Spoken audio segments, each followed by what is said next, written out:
Galera, boa tarde para todos. O Normando disse que já fez os comunicados de como vão ser as aulas de hoje. Eu sou o professor Felipe Custódio, estou de volta aqui junto com vocês no Academia Enem, professor de Química.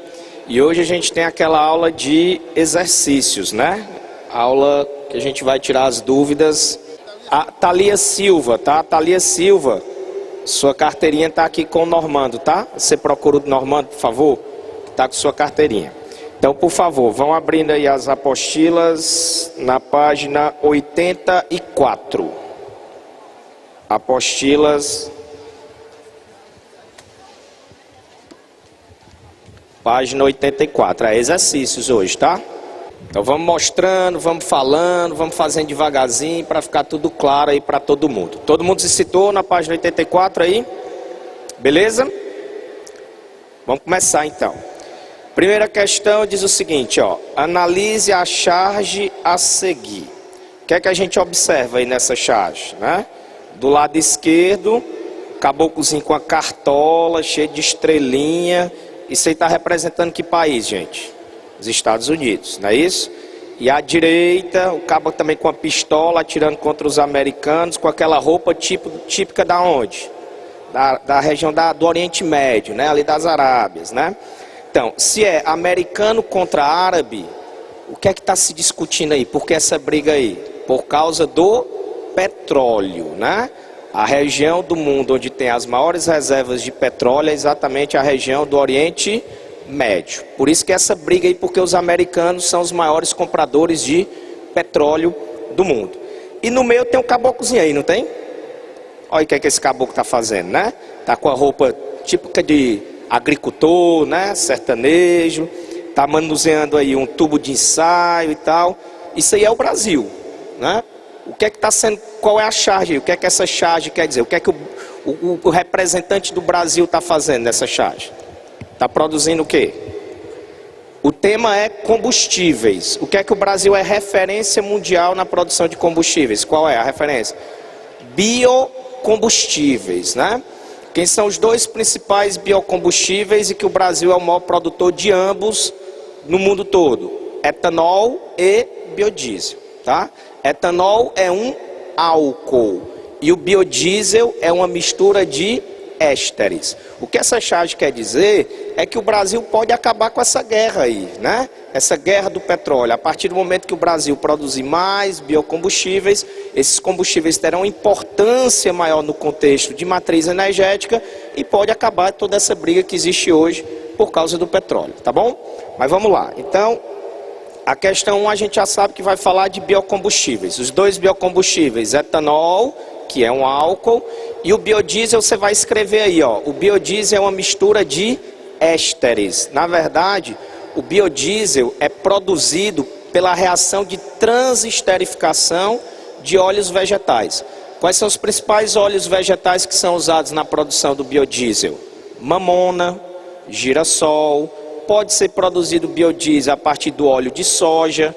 Pode ser produzido também a partir do óleo de dendê, né? Na Bahia o pessoal usa muito óleo de dendê na culinária, mas pode se produzir também biodiesel a partir do óleo de dendê. Então é uma reação de transesterificação. Então envolve o que aí? Ésteres, tá? O biodiesel é uma mistura de ésteres. Então vamos analisar os itens para que a gente possa marcar o item verdadeiro. Olha, ó.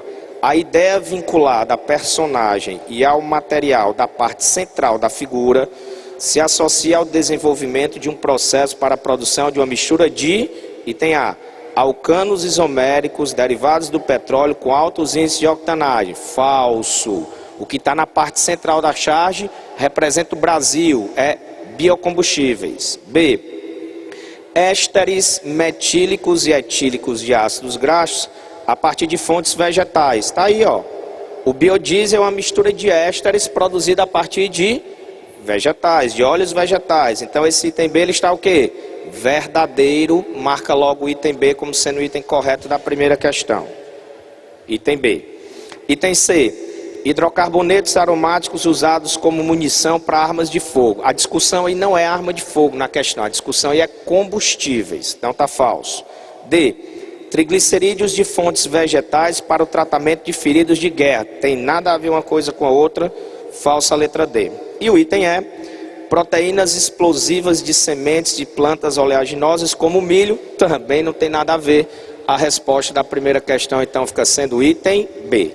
Então lembre-se, o Brasil é o maior produtor de biocombustíveis. E os dois principais biocombustíveis são etanol e biodiesel. Biodiesel sempre é uma mistura de ésteres, tá? Então fica marcada essa informação, que é uma informação importante. Vamos para a segunda questão. Para preparar uma massa básica de pão, deve-se misturar apenas farinha, água, sal e fermento. Parte do trabalho deixa-se para o fungo presente no fermento. Ele utiliza amido e açúcares da farinha em reações químicas que resultam na produção de alguns outros compostos importantes no processo de crescimento da massa. Antes de assar, é importante que a massa seja deixada num recipiente por algumas horas para que o processo de fermentação ocorra. Fermento. Temos dois tipos de fermento. Anote aí, por favor. Arrume um espaçozinho aí para você anotar, né? Primeiro, fermento biológico, que é o que está sendo tratado aí nessa questão. Anote aí, fermento biológico. Aí você bota um tracinho e vai botar assim, ó. Um organismo, num processo de metabolização, libera gás. Vou repetir. Fermento biológico, tracinho. Um micro-organismo em um processo de metabolização libera gás. Um micro-organismo num processo de metabolização libera gás. Um organismo no processo de metabolização libera gás. Beleza? Fermento biológico? Agora você vai arrumar outro espaçozinho aí e vai escrever fermento químico. Arruma um espaçozinho aí. Fermento químico. Tracinho também, depois de fermento químico. Aí você vai escrever assim, ó. Substância que em decomposição libera gás. Fermento químico. Substância que em uma decomposição libera gás. Substância que em uma decomposição libera gás. Ok? Então, seja fermento químico, seja fermento biológico, nos dois casos vai ter que o quê? Liberar gás. Por quê? Porque quando o gás se expande, essa é uma tendência natural dos gases. Os gases têm tendência a sofrer um processo de expansão. Expandir é o que, gente? Aumentar, né? Então, quando o gás se expande, ele aumenta de volume, ele faz a massa do bolo, do pão, do biscoito crescer, tá? Então, todo fermento obrigatoriamente tem que liberar gás. Pode ser um fermento biológico, que é um micro-organismo que através de um processo vai liberar gás, ou pode ser uma substância química que quando decomposta libera gás também. Mas obrigatoriamente todo fermento tem que ter liberação de gás, beleza? Então vamos lá. Esse período de espera é importante para que a massa cresça, pois é quando ocorre item A, reprodução do fungo em massa. É a reprodução do fungo que vai fazer, no caso aí, o pão crescer, a massa do pão crescer? Não, não é. É a liberação de um gás. Item B, formação de dióxido de carbono. Opa, dióxido de carbono é o quê? É um gás. Então pronto, na metabolização desse micro-organismo aí, ele vai liberar CO2. Quando ele libera CO2 é um gás, esse gás vai se expandir. Quando esse gás se expande, ele aumenta a massa do pão. Então o item B já é o item correto da segunda questão. Letra C, liberação de energia pelos fungos. Não é a energia que vai fazer a massa do pão crescer. Falso. D, transformação da água líquida em vapor d'água. Ok, vapor d'água é um gás, mas normalmente não se utiliza vapor d'água para o processo de fermentação. Na grande maioria das vezes o processo de fermentação é CO2. Item E, evaporação do álcool formado na decomposição dos açúcares. Não tem processo de evaporação. Está falso também o item E. A resposta da segunda questão é a letra B. Então, qual é a informação mais importante aí dessa segunda questão? Que todo fermento na ação dele tem que liberar um gás, porque é esse gás que vai fazer a massa do pão, do bolo, do biscoito, seja lá o que for, crescer. Beleza? De boa? Vamos lá, vamos para a terceira, vamos em frente, né? Diz o seguinte na terceira questão: partículas beta, ao atravessarem a matéria viva, colidem com uma pequena porcentagem de moléculas e deixam atrás de si um rastro aleatoriamente pontilhado de radicais livres e íons quimicamente ativos.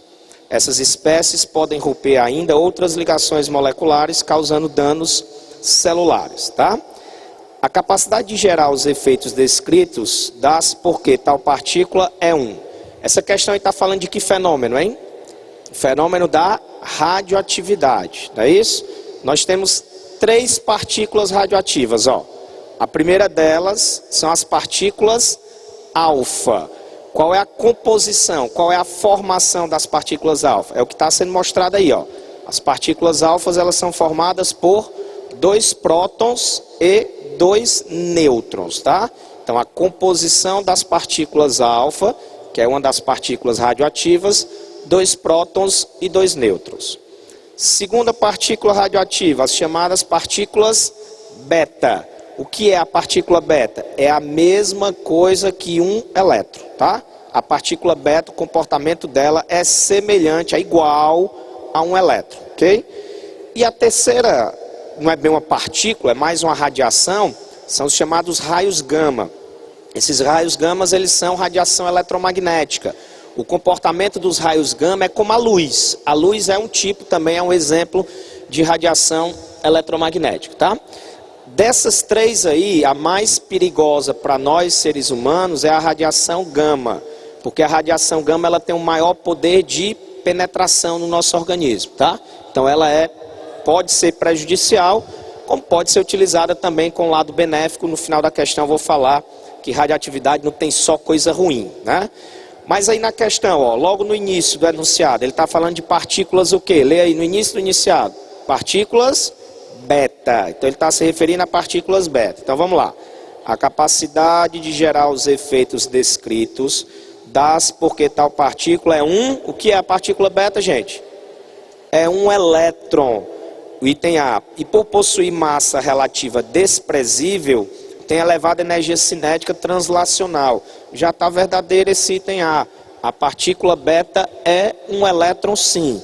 Item B, nêutron, e por não possuir carga elétrica, tem alta capacidade de produzir reações nucleares. Não, a partícula beta não é um nêutron, é um elétron. C, é o núcleo do átomo de hélio, e por possuir massa elevada, tem grande poder de penetração. Falso. O núcleo do átomo de hélio é uma partícula alfa, tá? Quando falar núcleo de átomo de hélio, é a mesma coisa que a partícula alfa, porque o núcleo do hélio tem 2 prótons e 2 nêutrons, assim como a partícula alfa. Item D, fóton, e por não possuir massa, tem grande facilidade de induzir a formação de radicais livres. Não é fóton, fóton é uma radiação eletromagnética, é a gama. E o item E é um núcleo do átomo de hidrogênio, possui carga positiva, tem alta reatividade química. Está falso também. A resposta dessa terceira questão é o item A. Ó, quando a gente fala de radioatividade, inclusive no texto da questão está mostrando isso, se associa normalmente radioatividade a coisas negativas, né? Radioatividade lembra o quê? Radioatividade lembra câncer, lembra, né, acidentes radioativos, acidentes nucleares, vazamento de material radioativo. Realmente há esses aspectos negativos relacionados à radioatividade, mas há também aspectos positivos. Essa mesma radioatividade que provoca câncer pode curar o câncer. Quais são normalmente os tratamentos que são feitos para câncer? Ou é cirurgia, ou é a quimioterapia, que é o nome está dizendo, você vai utilizar substâncias químicas, medicamentos, né? Ou a radioterapia. O que é a radioterapia? É radiação. Você joga radiação nas células cancerígenas e essa radiação mata as células cancerígenas. Então, a radioatividade, ela tem sim aspectos positivos. Uma delas é exatamente no tratamento do câncer, na terapia chamada de radioterapia. Outra aplicação que o pessoal está usando muito atualmente para a radioatividade, que também é uma aplicação positiva, é nos alimentos, né? Para matar germes e bactérias, na esterilização de alimentos. Então, Se você pegar aí muitos produtos aí, né? Pega a batata frita Ruffles, né? Você lê lá no rótulo dela, vai estar escrito assim, ó: alimento esterilizado por radiação. Ou seja, jogam a radiação na batata frita e essa radiação mata os germes e as bactérias. Então garante que quando a gente for comer essa batata frita, ela não vai estar contaminada com nenhum germe, com nenhuma bactéria. Professor, mas essa radiação, quando a gente comer a batata frita, a gente não vai estar comendo a radiação, não? Não. Nenhum corpo absorve radiação. A radiação passa pelo aquele corpo e acabou-se. Com a gente é do mesmo jeito. Quando você vai para o hospital tirar um raio-x, muitos de vocês já devem ter tirado um raio-x. A gente sai do hospital emitindo raio-x, é? Lógico que não, né? Então a gente não absorve a radiação. Aquela radiação passa pelo nosso corpo. Professor, mas quando é que a pessoa fica contaminada? Porque às vezes eu já vi na televisão, fulano está contaminado. Se você consumir o material radioativo, não é a radiação. Se você consumir o material radioativo, aí sim, você vai estar contaminado e vai emitir radiação. Mas como é que pode consumir, professor? Por exemplo, esse último acidente nuclear que ocorreu agora na usina foi em Fukushima, né, em 2011, no Japão. Os caras tinham muito medo que vazasse substâncias radioativas para o mar. Por quê? Porque aí os peixes iam consumir esse material radioativo, e a gente sabe que para os japoneses o peixe é uma comida importante, a base da dieta japonesa é peixe. Na hora que a população consumisse esse peixe que estava com material radioativo, aí sim o camarada ficou contaminado porque ele consumiu a substância radioativa. Então aí há contaminação, mas só se passar radiação pelo corpo da pessoa, ninguém absorve radiação, tá? Então essa aplicação de esterilizar os alimentos com radiação é uma aplicação também positiva da radioatividade. E a energia nuclear, que pode ter esses problemas, né, de acidentes, vazamento de material radioativo, mas a energia nuclear tem uma vantagem que nenhuma outra energia tem: o rendimento. O rendimento da energia nuclear é altíssimo. Pequenas quantidades de urânio produz imensas quantidades de energia, certo? Então, tem os problemas, mas há muitas coisas positivas também relacionadas à radioatividade, tá? A radioatividade não é só esse bicho papão aí que se costuma associar sempre a coisas negativas, não. Há coisas positivas também sobre a radioatividade, beleza? Vamos então para a próxima questão, a quarta questão. Vamos nós. Diz o seguinte, a quarta, ó.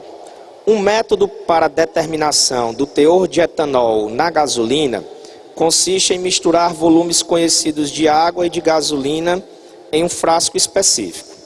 Após agitar o frasco e aguardar um período de tempo, medem-se os volumes das duas fases imissíveis que são obtidas, uma orgânica e outra aquosa. O etanol, eu vou deixar para ler as perguntas já, tá? O etanol, antes miscível com a gasolina, encontra-se agora miscível com a água. Para explicar o comportamento do etanol antes e depois da adição da água, é necessário conhecer. É assim, gente, no Brasil, a gente mistura etanol com gasolina. Qual é o objetivo disso? O objetivo é evitar a detonação da gasolina, é retardar um pouco a combustão da gasolina, para que a gasolina sofra combustão no momento exato no motor do carro, para que tenha um rendimento maior nesse processo. Então, a gente vai misturar aí entre 20% e 26% de etanol na gasolina. Quem determina isso é o governo, depende do ano, depende da safra. Se a safra de cana-de-açúcar foi muito alta, o governo bota mais etanol. Às vezes o governo mexe na quantidade de etanol para dar uma regulada no preço também. Então é o governo que determina, certo? Mas o fato é que a gente mistura etanol com a gasolina. Mas o que é que pode acontecer? Alguns donos de postos podem manipular essa adição de etanol. O governo diz que tem que ser 26%, que é o valor atual. Aí o cara bota 50% de etanol.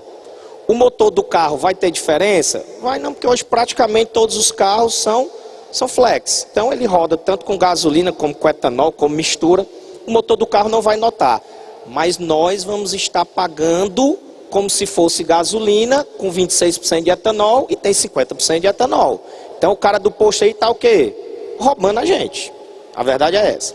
Então, é preciso que sejam feitas fiscalizações nos postos.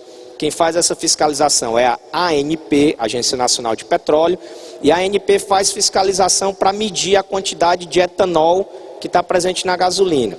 Como que é feito esse teste? Adiciona água. Água, a mistura etanol mais gasolina. E a água vai conseguir extrair, esse é o nome do processo, é uma extração, a água vai conseguir extrair o etanol da gasolina. Aí o etanol vai ficar misturado com a água e aí você vai ter duas fases. Uma fase orgânica, que é a gasolina, e a outra fase aquosa, que vai ser água mais etanol. Por que que a água consegue extrair o etanol? Por causa disso daqui, ó. Se você olhar água e etanol, essas duas moléculas têm a mesma força intermolecular, por causa das ligações entre o hidrogênio e o oxigênio. Como é que a gente chama essa força intermolecular aí? Ela é chamada de ligações de hidrogênio. Professor, não são as pontes de hidrogênio, não. É a mesma coisa, tá? Só que o termo que está se utilizando atualmente é ligações de hidrogênio. Quando é que a gente vai ter ligações de hidrogênio? Quando tiver hidrogênio ligado ou a flúor, ou a oxigênio, ou a nitrogênio. A gente diz que é o H-FON. O que é o FON? Flúor, oxigênio, nitrogênio. Tá? É quando a gente tem as chamadas ligações de hidrogênio ou pontes de hidrogênio. Isso aí são forças intermoleculares. São forças de atração entre as moléculas. É por isso que a água consegue extrair o etanol. Porque a água vai formar com o etanol pontes de hidrogênio ou ligações de hidrogênio. Então, qual é a informação que a gente precisa para entender por que que o etanol vai sair da gasolina e vai para a água? É a informação das forças intermoleculares, que nesse caso específico são as pontes de hidrogênio ou ligações de hidrogênio. Então, vamos lá. Para explicar o comportamento do etanol antes e depois da adição de água, é necessário conhecer a densidade dos líquidos? Não. O tamanho das moléculas? Também não. O ponto de ebulição dos líquidos? Também não. Os átomos presentes nas moléculas? Não. O tipo de interação entre as moléculas? Verdadeiro. São as forças intermoleculares, que no caso específico dessa questão são as ligações de hidrogênio. Então, a resposta da quarta questão fica sendo o item E. Assim, ó.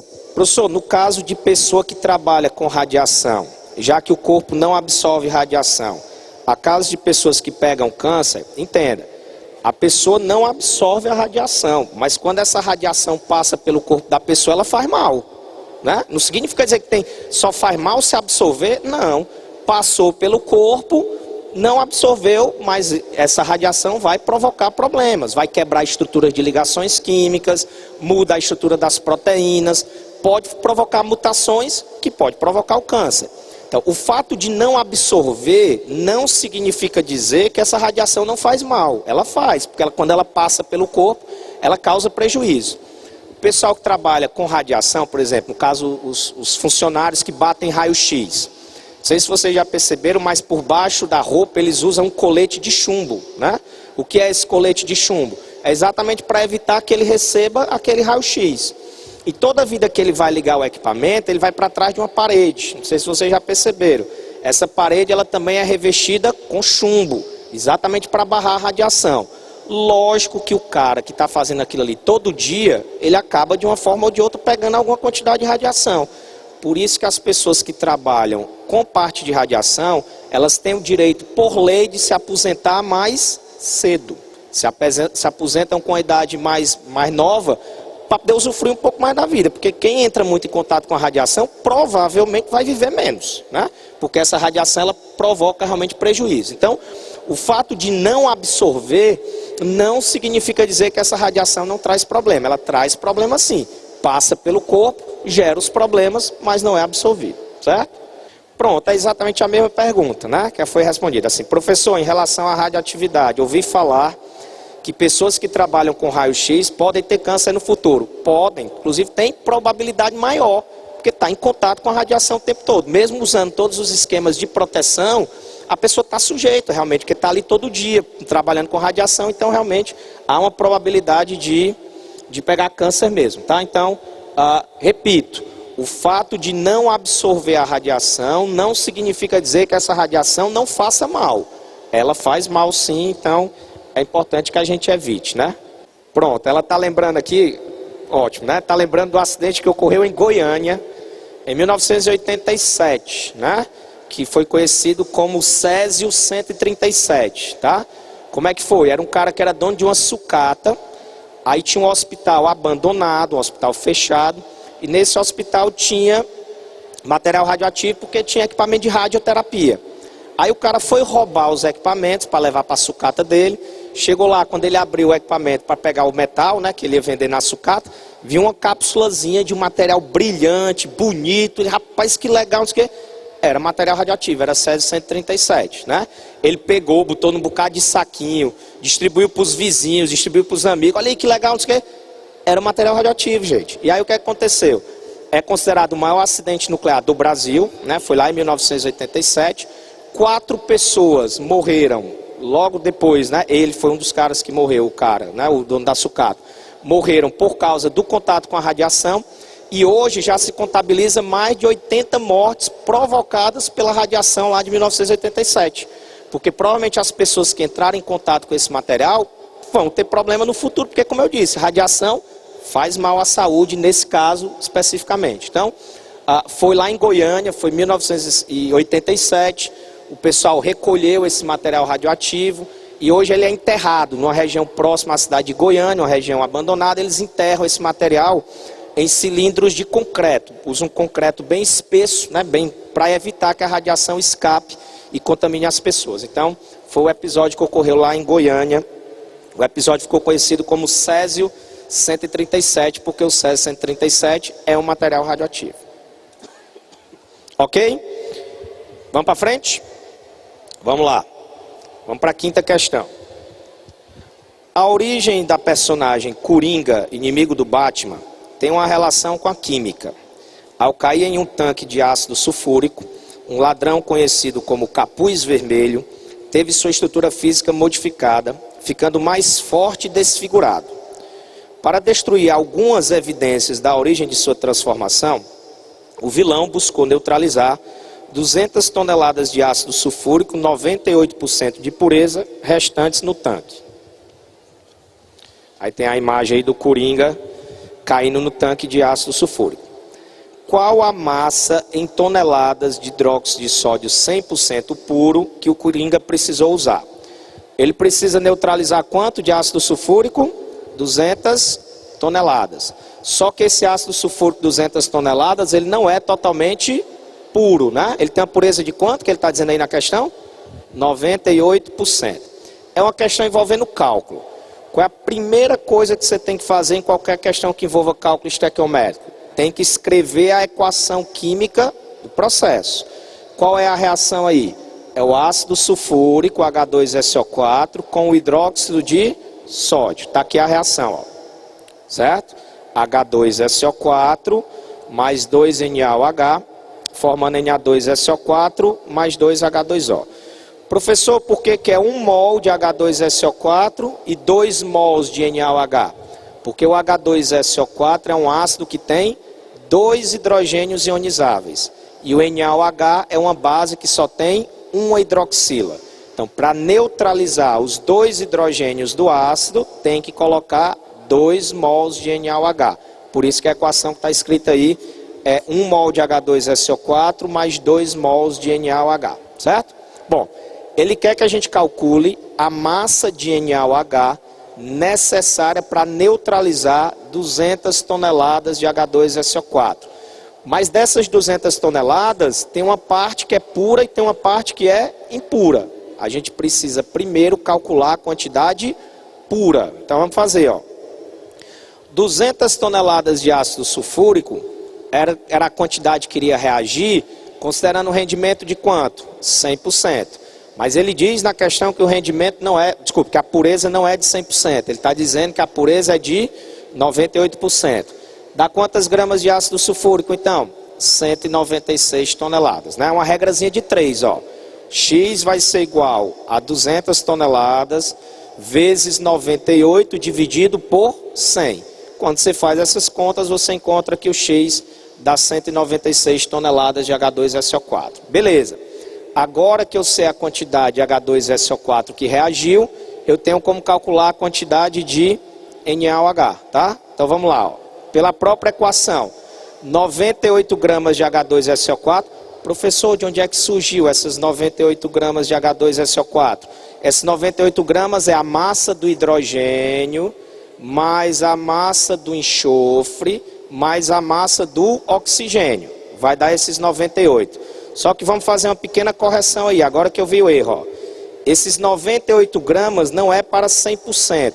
Esses 98 gramas é para 80 gramas de NaOH. Professor, de onde é que surgiu essas 80 gramas de NaOH? A massa do sódio é 23, mais a massa do oxigênio é 16, mais a massa do hidrogênio é 1. 23 mais 16 mais 1 dá quanto? 40. Só que são 2 mols. 2 vezes 40, 80. Então você vai fazer assim, ó. 98 gramas de H2SO4 está para 80 gramas de NaOH. 196 toneladas, que é a massa de H2SO4, vai estar para Y. Y vai dar igual a 160 toneladas de NaOH. Então, repetindo. Primeiro, a gente calculou a massa de H2SO4 com 98% de pureza, que deu 196 toneladas. Como essa segunda regra de 3, que está à direita, 98 gramas de H2SO4 está para 80 gramas de NaOH. 196 toneladas, está para Y. Y vai dar 160 toneladas de NaOH. E a resposta dessa quinta questão fica sendo a letra C, que é exatamente onde tem aí 160 toneladas de NaOH.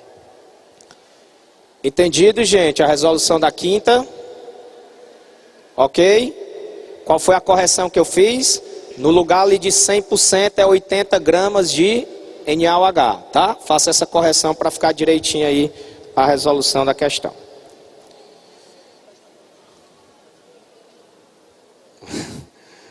Certo? Beleza? Vamos lá. Sexta questão diz o seguinte. Os protetores solares são formulações que contêm 2 componentes básicos. Os ingredientes ativos, filtros solares, e os veículos. Dentre os veículos, os cremes e as loções emulsionadas são os mais utilizados, por associarem alta proteção à facilidade de espalhamento sobre a pele. Uma emulsão pode ser obtida a partir da mistura entre óleo e água, por meio da ação de um agente emulsionante. O laurato de sacarose, por exemplo, é um agente emulsionante utilizado no preparo de emulsões, tá? Então, essas emulsões sempre são compostos que vão ter uma característica dupla. É um composto que ele vai ser polar e apolar ao mesmo tempo. Então, você vai escrever assim, ó. Vai botar assim a palavra anfifílica. Bote aí, ó. Anfifílica. Escreva aí, arruma um espaçozinho. Você vai botar assim, anfifílica. Aí você vai botar uma setinha e vai escrever polar e apolar simultaneamente. Escreva aí, ó. Anfifílica. Bota a setinha e escreve do lado. Polar e apolar simultaneamente. Polar e apolar simultaneamente. Desculpe. Olha aí essa estrutura, ó. Dá para ver que é uma cadeia carbônica grande? Quando a cadeia carbônica é grande, as características são de substâncias apolares. Por outro lado, perceba que tem um bocado de oxigênio, não tem nessa estrutura aí? Esses oxigênios é que vão conferir polaridade à substância. Por isso que essa substância ela é polar e apolar ao mesmo tempo, tá? Agora, no Enem, eles não gostam de usar as palavras polar e apolar. Eles gostam de usar sinônimos para polar e apolar. Então vamos escrever os principais sinônimos que são usados para polar e apolar na prova do Enem. Primeiro que escreva aí, polar. São 3 sinônimos, tá? Escreva aí, polar. O Enem gosta de dizer assim, ao invés de usar polar, ele usa a palavra hidrossolúvel. Ao invés de usar polar, ele usa hidrossolúvel. Hidrossolúvel é que é solúvel em quê? Em água. As substâncias polares são solúveis em água? São, porque é semelhante, dissolve semelhante. Como a água é polar, toda substância que é polar é solúvel em água. Então, hidrossolúvel é o primeiro sinônimo. Segundo, hidrofílica. Segundo sinônimo, a palavra hidrofílica, que é afinidade pela água. Também é sinônimo para polar. Hidrofílica. Terceiro sinônimo para polar, lipofóbica.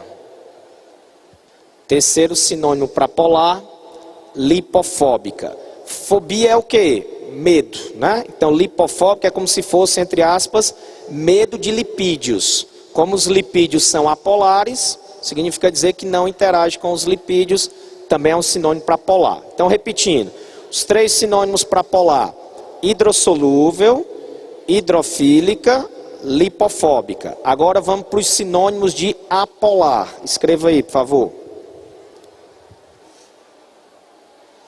Escreva aí os sinônimos para apolar. Primeiro, lipossolúvel.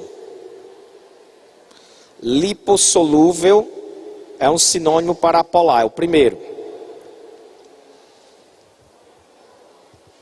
Segundo sinônimo para apolar, lipofílica, que é a afinidade por lipídios. Lipofílica é o segundo sinônimo para apolar. E o terceiro sinônimo para apolar é hidrofóbica, que é fobia da água, medo com a água, não interage com a água. Então, repetindo, os 3 sinônimos para apolar: lipossolúvel, lipofílica, hidrofóbica, tá? São 3 sinônimos para a palavra apolar. Vamos voltar para a questão, então, ó. A gente já sabe que esse composto aí da questão, ele é polar e apolar ao mesmo tempo. A ação emulsionante do laurato de sacarose deve-se à presença de, item A, grupos hidroxila que fazem ligações de hidrogênio com as moléculas de água. Beleza, isso aí justifica o fato do composto ser polar, mas não justifica o fato de ele ser apolar. E esse composto ele é polar e apolar ao mesmo tempo. Então está falso o item A. B, uma longa cadeia carbônica que o torna solúvel em óleo. Beleza, isso aí justifica a apolaridade, mas não explica a polaridade, já que o composto é polar e apolar ao mesmo tempo. Falso. C, uma longa cadeia carbônica que o torna solúvel em água. Falso, aí está tudo errado. Cadeia carbônica grande é apolar, e se é apolar é insolúvel em água. Item D, grupos hidrofílicos e lipofílicos que o tornam solúvel nas fases aquosa e oleosa. Olha aí o que é que apareceu, ó. Hidrofílica é sinônimo de quê? Polar. Lipofílica é sinônimo de quê? Apolar. Esse composto ele é polar e apolar ao mesmo tempo? É. Então a resposta da 6ª questão fica sendo o item D de dado, tá? Aí olha o item E, ó. Grupos hidrofóbicos e lipofóbicos que o tornam solúvel nas fases aquosa e oleosa. Está errado porque quando ele fala hidrofóbico está se referindo a quê? Fobia da água. Então ele está dizendo que é uma substância apolar. E lipofóbico, substância também, lipofóbico, substância polar, que o torna solúvel nas fases aquosa e oleosa. Então, se bem que esse item aí também tá verdadeiro, né, gente? Hidrofóbico e lipofóbico, está verdadeiro também o item E, viu? O item E seria verdadeiro também nessa questão. Do jeito que ele colocou aí, os 2 itens estão verdadeiros, tá? Então faça aí essa correção. 6ª questão, tem 2 itens corretos.